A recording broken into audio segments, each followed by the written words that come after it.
Mes chers fils et filles, que la paix soit avec vous en ce jour.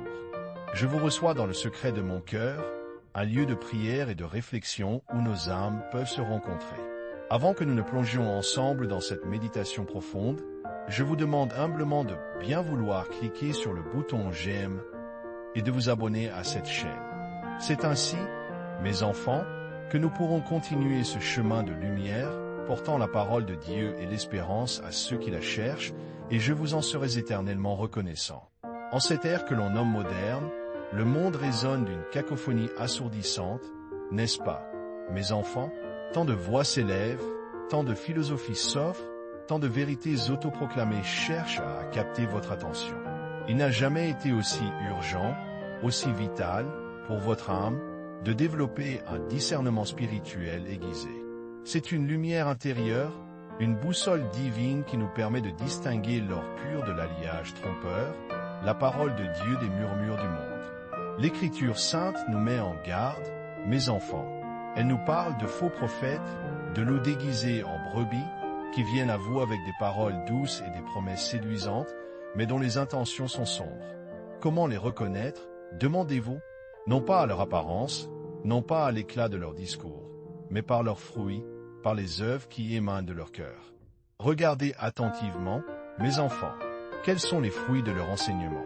Apportent-ils la paix véritable, la charité sincère, l'humilité, le pardon, la joie durable et une connexion plus profonde avec l'amour divin?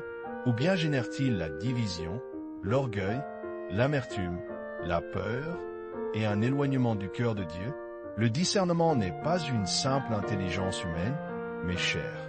C'est une sagesse infuse, un don de l'Esprit Saint que nous cultivons par la prière, par la lecture attentive des Écritures, par le silence et la contemplation.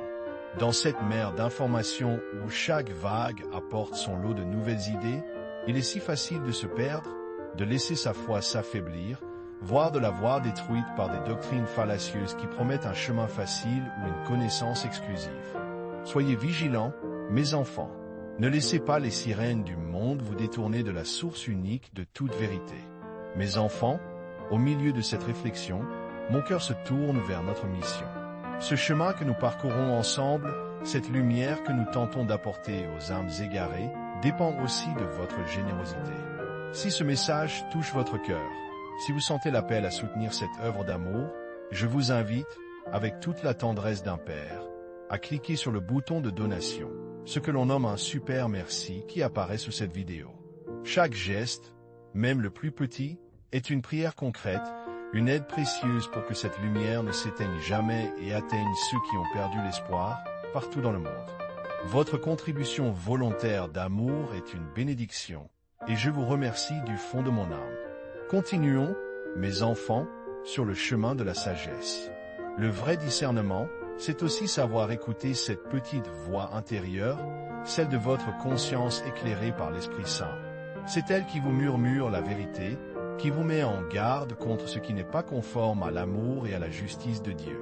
Ne soyez pas pressés de juger, mais prenez le temps de méditer, de questionner, de chercher la confirmation dans le cœur de l'Église et dans la tradition, ce fleuve ininterrompu de sagesse qui nous vient des siècles passés.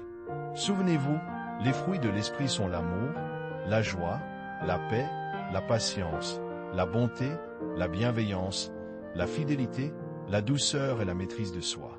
Quand vous rencontrez un enseignement, une personne, une idéologie, observez attentivement si ces fruits sont présents. Si au lieu de cela, vous percevez de l'amertume, de l'intolérance, de la colère, de la peur ou de la manipulation, alors, mes chers, votre discernement doit s'éveiller et vous inviter à la prudence. Votre foi est un trésor, un don précieux. Ne la laissez pas se faire dérober par ce qui n'est pas authentique. Cultivez votre jardin intérieur avec soin, en arrachant les mauvaises herbes et en nourrissant les bonnes semences de la vérité divine. Que la grâce de Dieu vous accompagne et que son esprit vous illumine à chaque pas de votre vie, mes chers enfants. Que votre chemin soit éclairé par la sagesse et que votre cœur demeure ferme dans la foi. Avant de nous quitter, je vous invite à sceller cette protection dans votre âme. Écrivez maintenant dans les commentaires, « Je discerne la vérité par les fruits de l'esprit, et ma foi est inébranlable. » Ce mantra renforce votre bouclier spirituel et vous ancre dans la sagesse divine. Que Dieu vous bénisse et vous garde, aujourd'hui et toujours. Amen.